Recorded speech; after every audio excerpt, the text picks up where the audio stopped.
lokasi. Tapi kalau kita mau ya sedikit bertualang untuk naik kapal nelayan kecil, nah Pak Kelotok nanti saya lihatin kapalnya. Itu murah saja, cuma ya nggak nyaman gitu ya. Nah, di tempat saya itu sebagai kecamatan yang baru dibentuk, peranata sosial itu sangat sederhana sekali. Kalau teman-teman adik sekalian lihat bangunan ini ya, itu nggak ada tiang listriknya, berarti tidak ada listrik. Nggak ada telepon, apalagi sinyal HP. Nggak ada, bahkan nggak ada pasar. Jadi menurut pengamat kecamatan, sirkulasi uang di kecamatan itu satu hari nggak sampai 1 juta, sehingga tidak bisa membentuk pasar. Jadi kalau belanja kita ke warung-warung.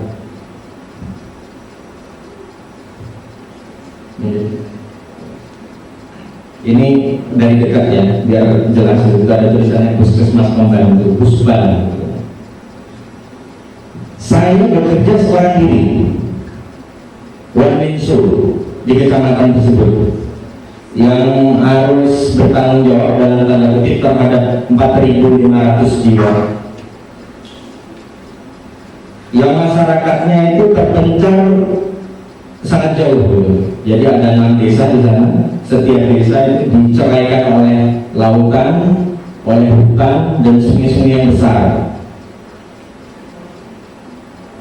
Nah, kalau kita bekerja di daerah terpencil atau sangat terpencil, itu ada persoalan tantangan alam. Kalau di tempat saya, karena puskesmas saya ini 20 meter dari pinggir Selat Makassar, jadi 20 meter ke depan ini dari belakangnya, itu yang sisi sebelah kiri yang kalau Anda bisa melihat itu laut Selat Makassar. Ada istilahnya musim angin, musim selatan, yang orang kampung sana menyebutnya dengan musim janda.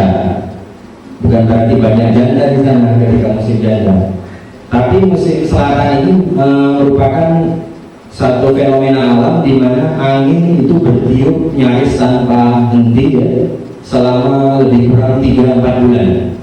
Puncaknya bulan Agustus, angin puting beliung itu non-stop 24 jam, menyebabkan ombak itu bisa berketinggian 4 meter. Sehingga ketika puncak musim selatan itu tidak ada mobilisasi mau ke kecamatan tetangga untuk beli sembako, beli BBM, itu nggak bisa. Sehingga di desa yang paling ujung, yang paling pucuk hidung Kalimantan itu, kalau ada yang mau tahu, 59 tahun Indonesia merdeka itu pernah mengalami krisis sembako. Mereka makan sebulan pisang aja, bukan karena perang, bukan karena apa, tapi karena faktor keterisolasian dan tidak bisa mobilisasi karena musim angin itu. Dahsyat itu musim itu. Abrasi pantai bisa setengah meter sampai 1 meter tiap tahun. Bahkan saya selama di sana ada ya beberapa baris pohon kelapa itu tumbang. Nah, lain ladang, lain jalan, lain tempat, lain tantangannya. Ini di pesisir. Kalau di hulu pedalaman, kayak sejawat saya, Dr. Louis Bisono, sekarang ambil spesialis anestesi ya, di Unair. Itu yang dihadapi bisa aja masuk ke dalam hutan atau menghadapi rute arung jeram. Jadi yang punya hobi untuk arung jeram silakan menyalurkan bakatnya di sana. Saya tunjukin gambaran ini ya. Nah, ini perjalanan menuju kecamatan kerja saya. Orang kampung sana kadang-kadang dengan sangat puitis mengatakan tempat saya tinggal merupakan desa ujung langit. Karena sejauh mata Anda memandang hanya kaki langit. Hunian hiruk pikuk kehidupan manusia itu kalah dengan nuansa kehidupan alam liar. Jadi nanti kalau beli buku saya ada cerita desa ujung langit.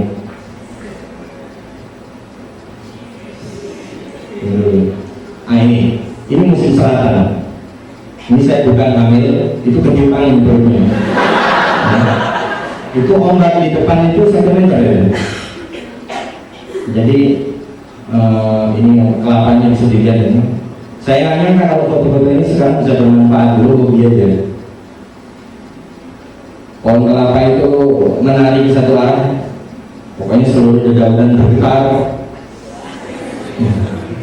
Kadang penyu bisa hanyut di depan itu, penyu yang diameternya 1 meter itu. Nah, sebagai selingan, di tempat saya itu saking terisolasinya, itu masih ada komunitas orang Dayak yang boleh dikatakan primitif lah. Perbendaharaan hidupnya sangat sederhana, masih pakai cancut. Tahu cancut? Kalau pernah nonton Tarzan the Aquaman, tahu cancut. Jadi hanya kain selempangan itu, ya bukan kolor. Kalau makin ke atas itu mereka masih pakai kulit kayu di perbatasan Bro, itu masih ada. Pernah masuk di RCTI kalau saya nggak salah. Tinggal di dalam gua, hidup berburu, ya, tinggal di hutan-hutan, jarang bertemu manusia. Ya boleh dibilang primitif. Saya pernah tinggal di sana dan saya buat film. Kalau sempat nanti kita putar filmnya. Itu mungkin sekilas ya gambaran tentang Kecamatan Sendara. Nah, saya mau cerita sekarang tentang puskesmas.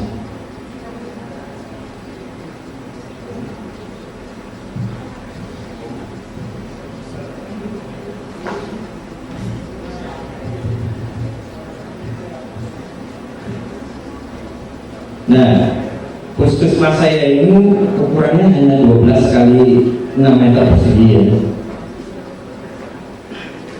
Kemudian saya sekat dua tadi diceritakan, yang sebelah jadi ruang untuk melayani masyarakat, ada balai pengobatan, ada ruang tindakan sederhana, ada ruang rawat inap, nanti bisa dilihat di slide di mana ruang rawat inapnya ya. Kemudian di depan rumput itu adalah lautan Selat Makassar ya. Jadi lautan ini posisinya strategis dan penting karena kedatangan pasien itu diatur oleh pasang surut lautan. Kalau dipaksa harus berjalan kaki, pasien itu jalan 1-2 km. Kalau lautan surut itu jauh sekali, atau jalan dari Muara ke puskesmas saya juga luar biasa jauh, nggak mungkin pasien datang. Jadi di sangat terpencil itu nggak ada jam kerja, buka praktek jam sekian sampai jam sekian itu nggak ada, nggak terprogram seperti di kota. Boleh dibilang kita melayani masyarakat bukan 24 jam, tapi nyaris tidak ada batasan waktu. Kalau di Jogja kan begitu ninggalin puskesmas sudah hak privasi kita udah penuh gitu ya, nggak menjadi dokter puskesmas. Tapi kalau di sana ya full time, hampir 24 jam, dan bangsal kita adalah rumah-rumah masyarakat gitu ya, kalau itu dibandingkan rumah sakit.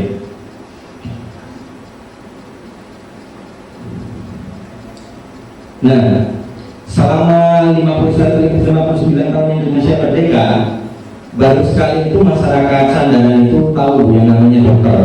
Saya dokter pertama di sana. Jadi sebelum saya ini ada seorang mantri ya, perawat ini dulu di satelit puskesmas tetangga, puskesmas kecamatan tetangga. Tapi dia tidak selalu standby di sana. Kadang sebulan terus balik, sebulan balik, ya nggak ngetem gitu selama 2 tahun. Ini peninggalannya buat saya.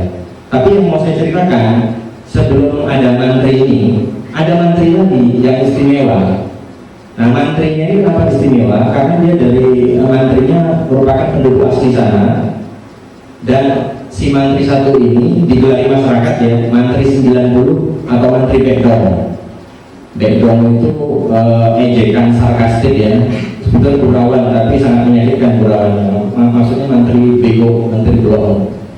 Kenapa dibilang mantri background atau mantri 90? Karena Pak Mantri satu ini dia bukan orang yang punya background pendidikan formal kala gitu, akper atau SPK.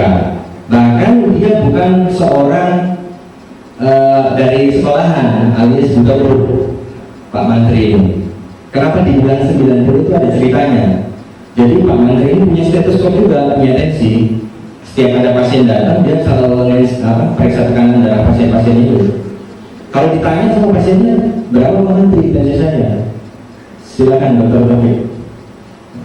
Dia selalu bilang 90. Sehingga akhirnya label Mantri 90 itu ya melekat di dirinya. Nah, yang paling hebat dalam tanda kutip nekat, Pak Mantri 90 ini bukan hanya sekedar memberikan obat yang dia kenali dari warna kemasan obat atau kota obatnya aja kan, modal dia untuk berpraktek itu magang 3 bulan di Bontang sama ngantri juga belajarnya. Dia berani ngintip bukan squid disposable, tapi squid jarum gantung zaman Belanda yang dari kaca itu, dan itu tidak pernah disterilisasi. Mau tahu disinfeksinya pakai apa? Pakai air panas. Yang disuntik adalah 2 macam obat ya, saya sudah cross check. Kalau nggak sin antivirin, pasti kloroquine, quinina, sorry. 2 macam obat itu, adik-adik semua tahu bahwa itu merupakan obat dari golongan anti malaria yang kalau disuntikkan intramuskuler sakitnya nauzubillah min dzalik luar biasa karena iritatif ya. Nah tapi karena tindakan medis yang dia lakukan itu tidak legatis, tidak steril, jadi banyak peninggalan monumental dari Pak Menteri Redo ini. Jadi setiap saya dapat pasien, kalau di belakang bokongnya itu ada scar, ada jaringan parut, ada sulcus lupa saya istilah kedokteran udah lama. Sulcus sulcus keloid. Itu pasti peninggalan Menteri Redo. Ya mungkin bisa kita diskusikan ya, di tempat yang tidak ada tenaga medis sama sekali, berlaku hukum tiada rotan akar pun gaji. Jadi ya, Pak Menteri Dedo ini saya rasa jasanya juga lumayan lah. Yang menarik, kenapa sampai akhir saya berfokus orang juga yang masih ada yang percaya sama Menteri Dedo. Pertama mungkin karena memang tidak ada alternatif untuk mencari tenaga kesehatan yang lain, tapi di luar itu memang Pak Menteri Dedo ini orang yang sangat menyenangkan, amat humoris, memanusiakan orang gitu. Jadi kalau kita nggak punya pribadian, tadi kan mungkin belum pribadian, tidak punya personality seperti itu ya nggak usah jadi dokter aja. Ya. Nah kembali ya ke sandaran tempat saya bekerja ya. Karena masyarakatnya itu terisolir, low educated ya. Jadi mainstream dari masyarakat di sana adalah SD tidak tamat atau malah tidak pernah sekolah gitu, bagian paling besar. Itu yang namanya mistifikasi ya. Tahayul banyak sekali dalam irama kehidupan mereka. Jadi jangankan untuk termasuk di dunia kesehatan. Jadi jangankan untuk di daerah sangat terisolir seperti Sandaran, saya yakin di kota-kota besar juga mistifikasi medis itu masih menggejala gitu ya. Terutama penyakit-penyakit medis yang berkaitan dengan gangguan psikiatri dan neurologi, penurunan kesadaran, gangguan perilaku, itu biasanya langsung diterjemahkan karena persoalan mistik ya. Tapi di Sandaran spektrumnya lebih luas lagi. Penyakit dalam juga ada mistiknya, penyakit anak ada mistiknya, penyakit kulit ada juga. Misalnya penyakit dalam, orang sana tuh percaya kalau kita nyembelih kerbau, tarik ekornya, mencari satu kampung. Dan itu memang betul, bukan betul dari ekornya, tapi karena mereka mengelola hidangan itu kurang higienis. Jadi setiap ada resepsi pernikahan pasti terjadi mencret massal ya. Iya itu, tapi mereka salah menghubungkan. Nah, yang terkenal itu di sana kalau untuk kasus kebidanan namanya Popok. Popok ini nama hantu. Saya belum pernah lihat Popok. Kalau hijau saya pernah lihat di TPI. Popok itu imajinasinya begini. Jadi ibu yang habis melahirkan, habis partus, postpartum itu, darah haidnya itu netes. Popok itu melewati nunggu gitu, nunggu darah haid, dan kadang-kadang ngincar bayinya, katanya begitu gitu. Tapi sampai sekarang ya koran katanya aja. Nah saking besar pengaruh dan populernya si Popok ini, saya uka-uka nggak sana. Itu di kecamatan yang sudah maju, kecamatan Sangkulilang itu ya. Itu kecamatan itu sangat raja kalah gitu. Di kabupaten kota saya kalah dan sangat kalah. Orang habis partus di puskesmas besar. Habis partus langsung nginep di hotel. Jadi dokternya visitnya ke hotel. Karena apa? Karena takut sama Popok.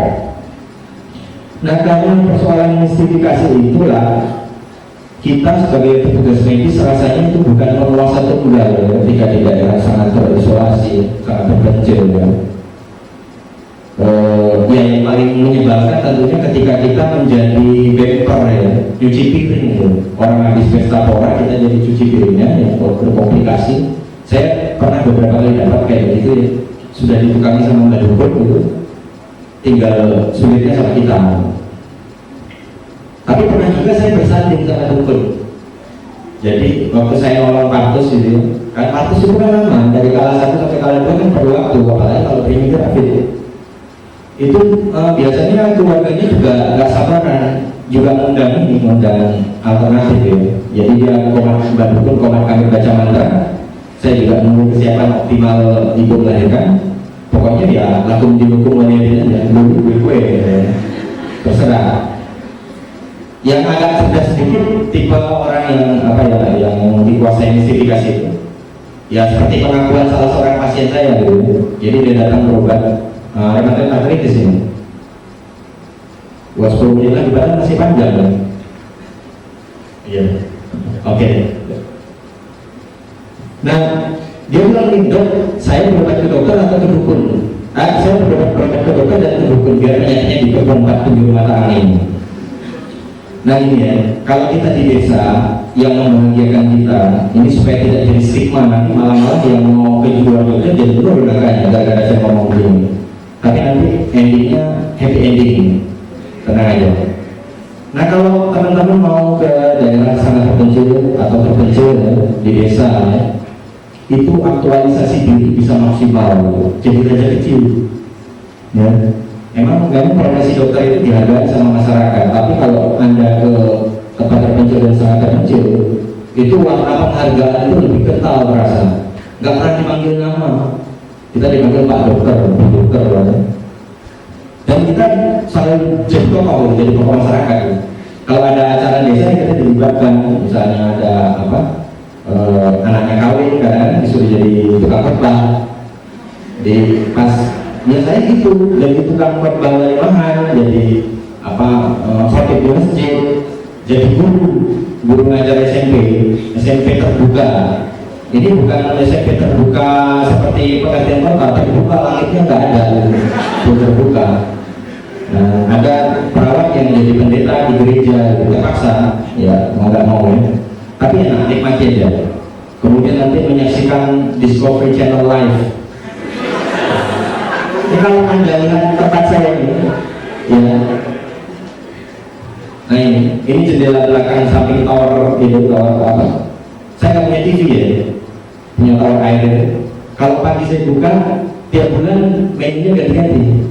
Kadang-kadang ada berbagai spesies monyet bergelantungan, kadang-kadang ada babi hutan tiap hari ya. Kadang-kadang ada biawak, kadang burung macam-macam migrasi burung yang ribuan jumlahnya. Kadang-kadang ada beruang, enak awalnya. Bisa jadi Indiana Jones misalnya. Nah kalau stres ya, referensinya itu. Jadi kalau mau mancing tinggal ke depan aja. Gampang nyari ikannya. Kalau musim bulan purnama lomba kepiting itu tinggal di depan aja, cek. Saya meskipun di tempat terpencil makanan saya enak. Kalau nggak daging rusa, daging hijau, yang udang tiger itu, minumnya apa? Ada belum terjadi itu kan? Nah, kemudian dia menikmati hidup ya, kesempatan detoksifikasi, ya, jauh dari segala polusi dan racun, baik racun yang sifatnya polutan atau racun informasi gitu ya. Jadi saya nggak tahu tuh gegap gempita politik Indonesia di sana nggak tahu. 11 September itu saya nggak tahu. Bahkan Megawati jadi presiden saya baru tahu ketika di kecamatan, loh presiden udah ganti loh. Pokoknya Indonesia itu menjadi kelihatan lebih tenang dan damai dari perspektif desa terpencil. Enjoy ya, ini bisa lihat ya. Baik, nanti dulu nih, sebetulnya dirahasiakan. Ini yang Discovery Channel saya bilang, karena bagi setiap hari ada gampang motretnya. Ini di belakang puskesmas, bagi jam 11 siang ya. karena di sana mayoritas muslim, jadi babi berkembang biak gitu. Nah itu Discovery Channel, mancing ikan itu nggak tahu nanggung. Bukan, nggak regal. Ini dikasih pasien, nah yang ini. Saya nggak tega menyembelih karena jadi jinak sekali dengan saya gitu. Sampai selesai akhirnya saya bagi orang kampung. Udah berkembang begitu banyak gitu ayamnya. Jadi kalau di sana kita bisa dibayar sama ayam, dibayar sama ikan, dibayar sama cabai rawit, ya terima aja, syukur alhamdulillah.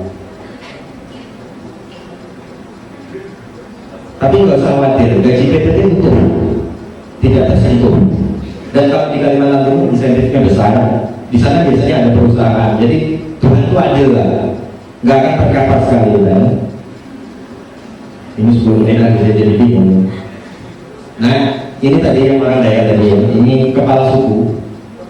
Jadi waktu pertama sekali saya ketemu dia, pertanyaan pertama tuh, Pak Dokter, mana lebih tinggi pangkat menteri?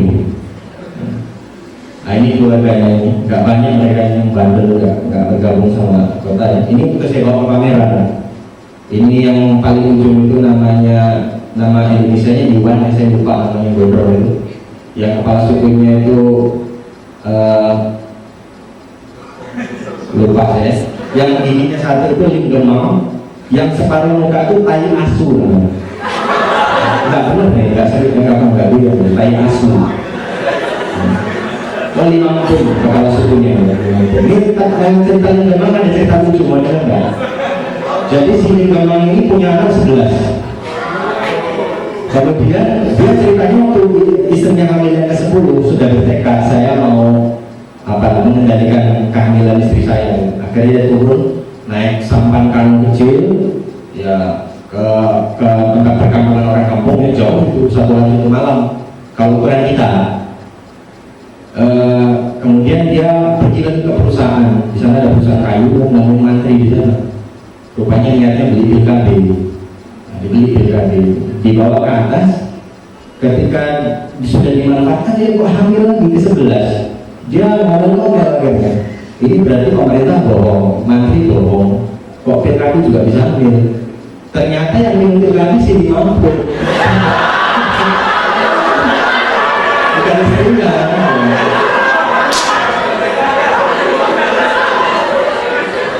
Oke. Ini karena nanti kita bisa lebih bebas dengan diskusi gitu ya. Saya maju aja terus. Nah di tempat terpencil di Kalimantan Timur ya khususnya ya, itu format puskesmas ketika sudah dibangun, sekarang puskesmas karena dari bangun. Formatnya itu puskesmas ramah inap. Karena apa? Karena rujukan itu bisa jadi guru ya. Ini ngajar ibu PKK. Ini posyandu, semuanya sendirian ya. Posyandu dulu, sendirian.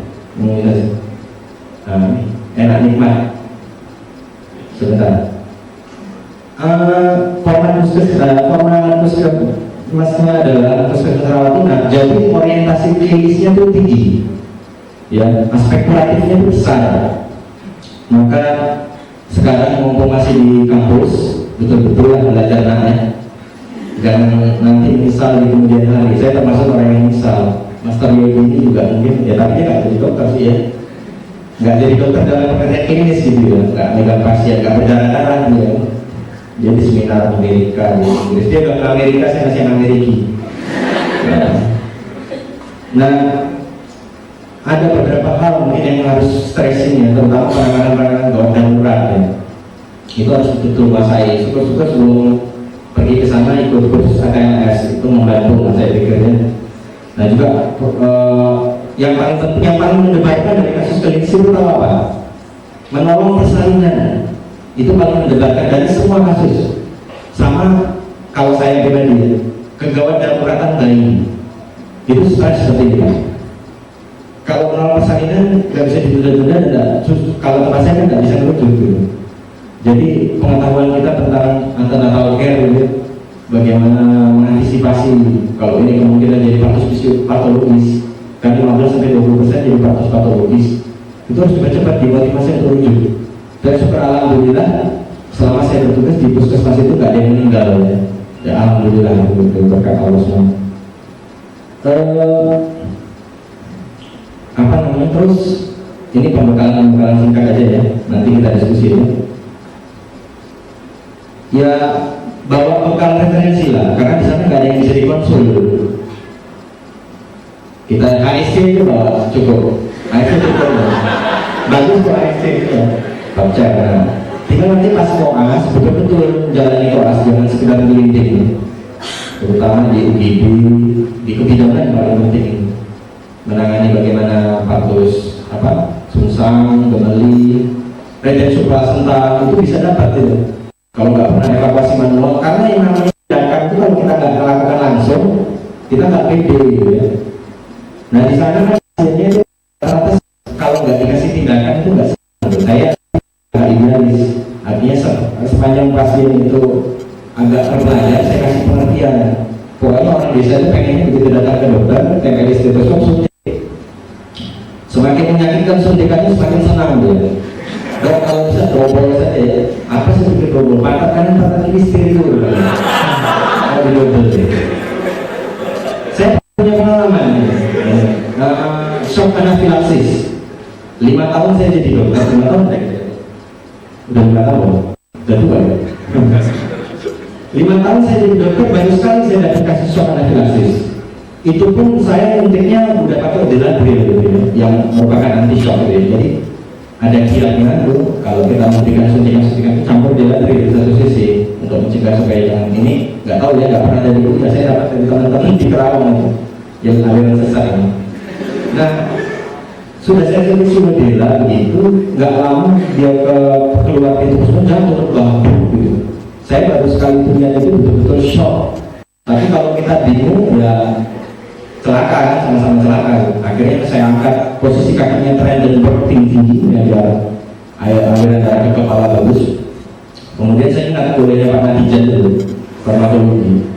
Kalau udah shock anafilaksis, makanya kalau memberikan tindakan invasif jangan lepas dari adrenalin. Langsung jos adrenalin, nggak usah buka celana. Drop, hidup lagi pasiennya. Hidup lagi. Keringetan di depan laut, saya buatin teh ngobrol sama kan. Tahu apa obatnya apa tadi dok? Kok nggak banget?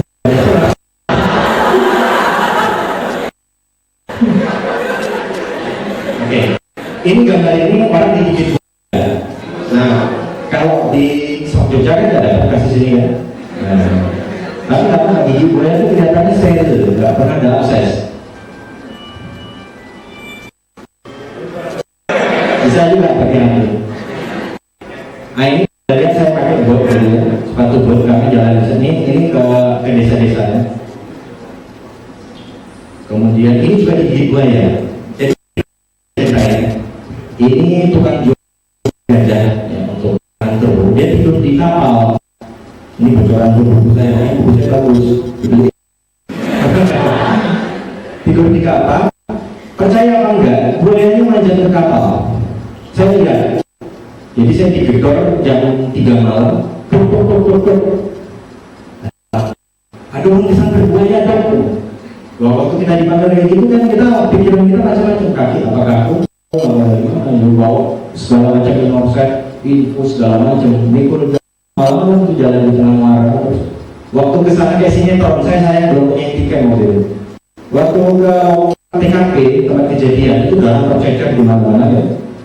Ini ditarik buaya ke laut itu, malam-malam jam 3 malam.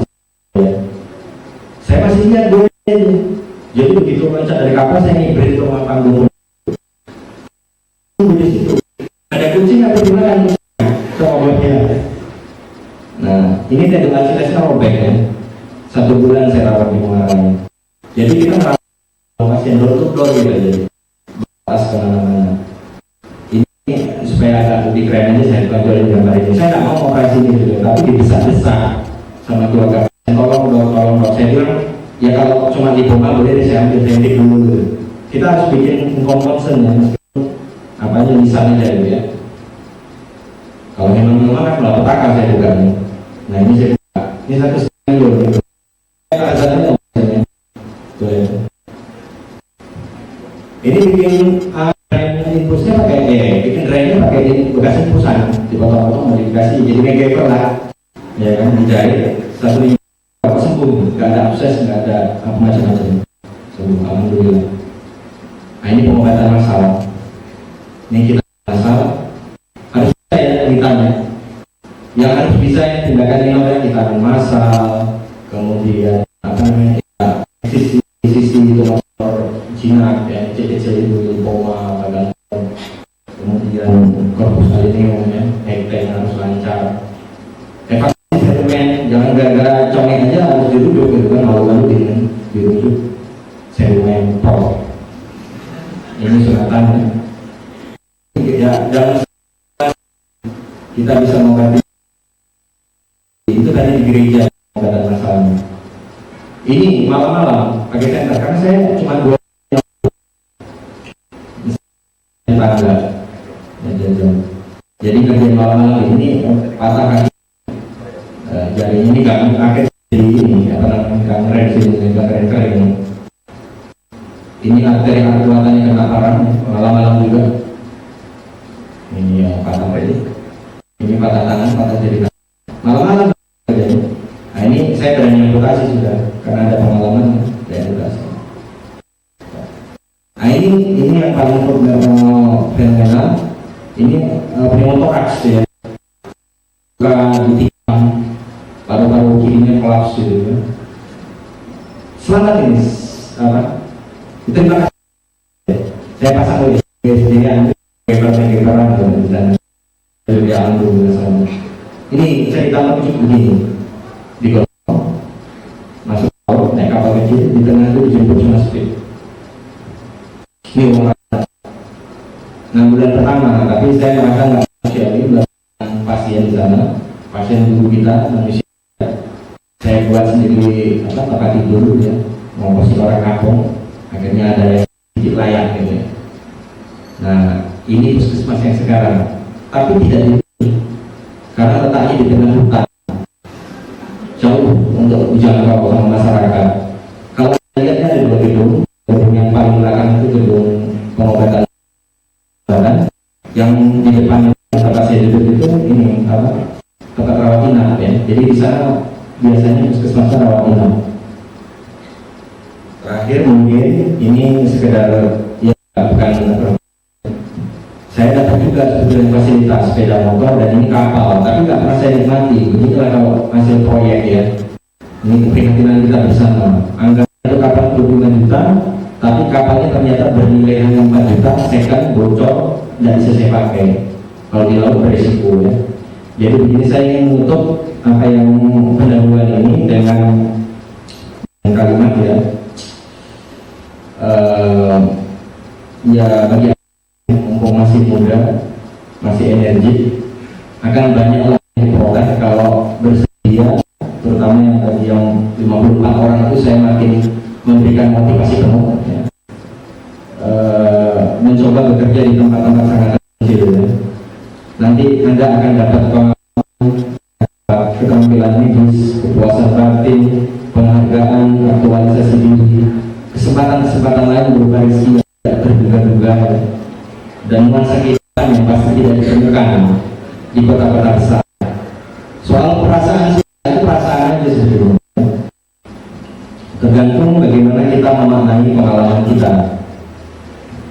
Jadi namanya bekerja di sangat terpencil itu menakutkan, sengsara ya.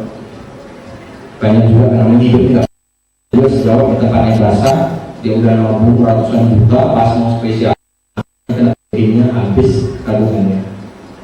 Bisa terjadi skenario kayak gitu ya. Pokoknya make everything going to be easy. Hidup yang cuma sekali harus menjadi bermakna dan bisa mempersembahkan karya yang baik ya. Dan ini begitu kata Ali. Jadi gorengnya saya mohon maaf. Nanti mungkin ada diskusi kalau saya nggak bisa biar dijawab sama Master Heri. Ya. Langsung saja, saya punya bisa untuk termin pertama 3 penanya. Saya saja misal. Kemudian akan langsung aja tanya ke Pak Ade. Berapa menit ya? Kita punya waktu untuk 2 3 1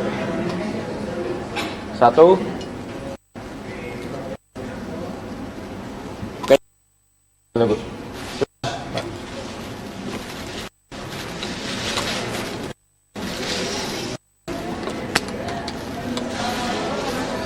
dia buat yang nanya. 2, oke. Kan.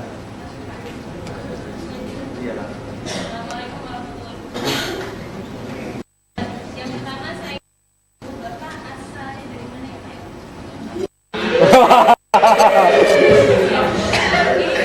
Saya hanya ingin tahu motivasi kemudian dari asal itu motivasi Bapak kemudian mendaftar PTT di tempat kecil itu apa? Awalnya karena jalan ternyata tidak sesuai kenyataan atau memang menghadapi tantangan? Terus yang kedua, bagaimana Bapak mengatasi hambatan-hambatan misalnya kalau asal Bapak tidak bukan dari Kalimantan ya, terutama kan masalah komunikasi, bagaimana Bapak mengatasinya dan logistik mungkin ya untuk misalnya alat-alat kesehatan ataupun kebutuhan melakukan pekerjaan sebagai dokter itu bagaimana cara mengatasinya? Satu-satu di Oke. banyak. Ya. Ini maksudnya susah ya juga. Saya di Jakarta, orang tua saya dua-duanya Sumatera, ibu saya Aceh, bapak saya separuh orang Jawa, separuh Cina. Kemudian saya masih Medan, kuliah di UGM, sekarang di sini. Itu mungkin asalnya ya. Ya. Mungkin saya tambah. Sudah menikah.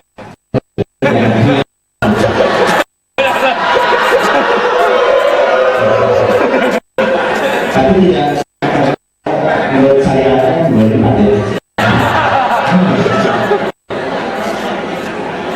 Nah, masih saya apa? Sebetulnya ini ceritanya eksiden aja. Artinya waktu saya lulus PD itu daerah Jawa tertutup karena antrian begitu panjang. Kemudian karena saya sama teman-teman Gemeliko di Kerawang apa namanya pada pergi ke Kalimantan ini tergoda juga Kalimantan Timur dan ya mungkin karena memang itu ya di Kalimantan Timur itu relatif menjanjikan meskipun kenyataan yang saya lakukan ya nggak terlalu menjanjikan tapi ya juga sulit. Nah mengatasi hambatan ya waktu pertama kali saya masuk ya memang ada ini ada penolakan otomatis lama sekolah nunggu tiba-tiba di desa ulangi jadi waktu itu terus sana dia pertama itu ini sudah saya ceritakan gambaran saya sebulan pertama saya masih punya sebulan pertama di sana nggak ada kaca saya nggak pernah buka saja sebulan kemudian karena saya bujang kalau saya harus minum air mineral itu jadi begitu susah gitu ya. Saya pernah waktu belanja sedikit bulan pertama itu ke kecamatan tetangga di Kejeron. Mas, ini uangnya saya ada nggak? Saking perang kita tidak seperti apa gitu. Kalau di situ berorang bungkong gitu. Itu ya. Akhirnya saya menikah. Jadi jawabannya kedua kayak dapat apa namanya ketenangan, support bisa sharing ya. Jadi pakainya masa di tanggal itu sebagai bulan madu selesai kayak begitu ya, nikmati aja proses itu ya. Akhirnya bisa buku ini gitu. Ini kalau menurut Prof. Rusdi bukan promosi tapi coba baca Prof. Rusdi singkat komentarnya sangat berharga dan tinggi, wajib dibaca oleh Menteri Kesehatan seluruh jajarannya, para pengambil kebijakan pendidikan Indonesia, termasuk para dokter dan dosen senior, termasuk para dekan dan senior, juga penting bagi para bupati dan camat dalam peraturan daerah serta para dokter yang baru lulus, sehingga mengerti betul medan dalam memulai tugas manusia yang mulia. Saya baru merasakan hikmahnya itu bisa masuk jadi PNS, kemudian di suatu tempat yang juga ya relatif lebih baik. Rumah sakit saya sekarang sudah semua bisa buku, pindah lagi kerja enak betul. Masalah logistik ini maksudnya apa? Untuk bekal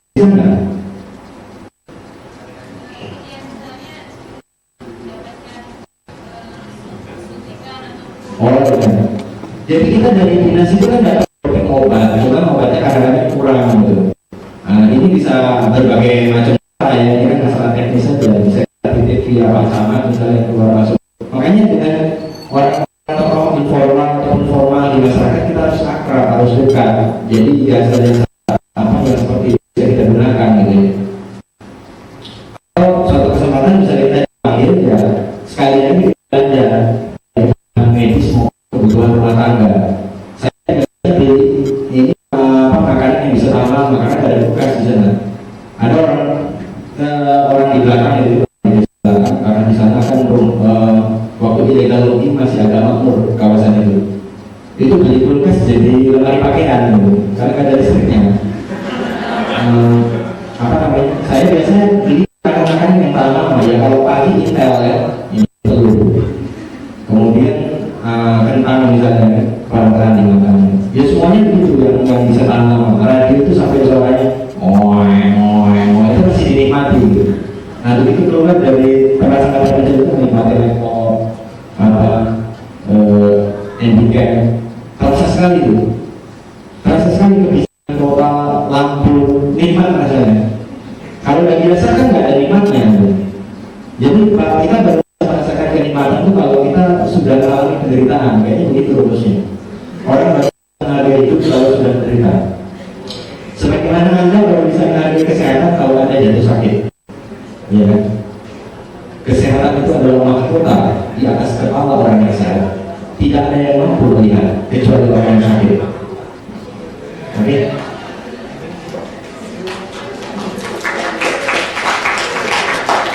Yang belakang tadi, yang belakang dulu.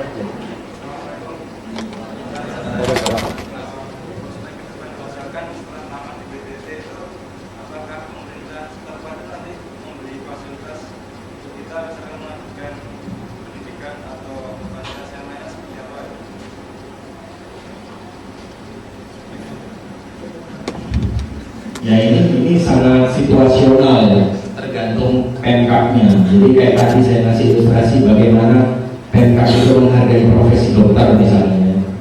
Kalau kayak ada dua kabupaten di Kalimantan Timur, di Montang dan di Tarakan, itu kebetulan yang jadi pimpinannya dokter juga ya. Jadi mungkin dia dalam merumuskan kebijakan-kebijakannya mengerti persoalan kita. Tapi di beberapa tempat ya ironis memang udah kita lihat. Jadi saya nggak menjadikan harapan aja ya, memang realitasnya ada juga satu dua dokter yang harus ya jadi pekerja sosial gitu, dijanjikan PNS, dijadikan sekolah lagi, tapi semua jadi sekedar janji. Yang penting begini, kita tahu aturan, kita lihat putihnya. Nah, kalau misalnya kayak di Kutai Barat setahu saya itu ada agreement kayak begitu. Jadi dokter yang sudah bisa mengajukan untuk pendidikan spesialisasi dan itu ditanggung sama Pemkapnya. Tapi saya punya keyakinan kalau Anda bekerja tulus, profesional ya, yakinlah gak akan terlantar, gak akan disia-siakan ya. Apalagi takut kelaparan itu dokter kok takut kelaparan, gajah juga sekolah ngomong. Jadi kan biasanya lulus itu pernah gitu, itu nanti berarti sebulan berapa kali kan setahun gitu kan, bagian setahun cukup nggak harus sekolah lagi gitu. Jalannya jadi nikmati aja. Jadi nanti gitu ada tahu kebijakan-kebijakan pemerintah daerah gitu. Kayak sekarang ini kan ada program pendidikan spesialisasi, tapi kelihatannya itu dimasukkan di APBD ya, masuk di APBD. Nah itu yang kita perlu tahu, akses informasi ke sana. KKN-nya biasanya tinggi, berlaku siapa kenal siapa. Makanya jadi dokter harus naik pergaulannya. Itu aja.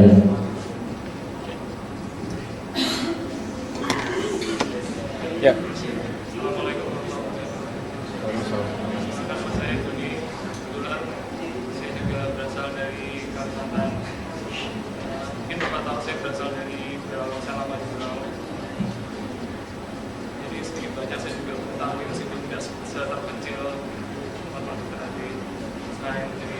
Sangat menarik pemaparan yang dan saya menangkap bahwa satu hal yang penting itu bagaimana kita membangun komunikasi dengan masyarakat sekitar. Nah, pertanyaan saya, kiat-kiat apa yang paling diberikan kepada kami dan teman-teman sekiranya saat ini kami bagaimana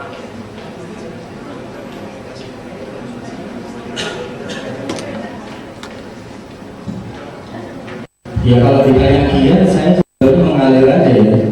Ya bagaimanapun